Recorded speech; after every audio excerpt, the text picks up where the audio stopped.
Sila ang tanging may hawak ng karunungan.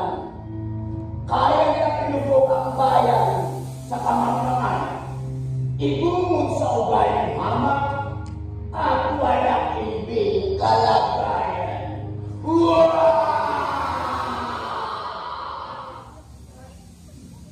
Ako'y umibig sa isang dalagang sintalisay ng liwanag. Ngunit, anak sa saserdote. Ang batang taring katahubos ay nagnasaring makamtansya. Lumikha siya ng kaguluhan. At ako ang napartangan na may kaguluhan. Sinaktan ako ng taksil na pari. Nakita ko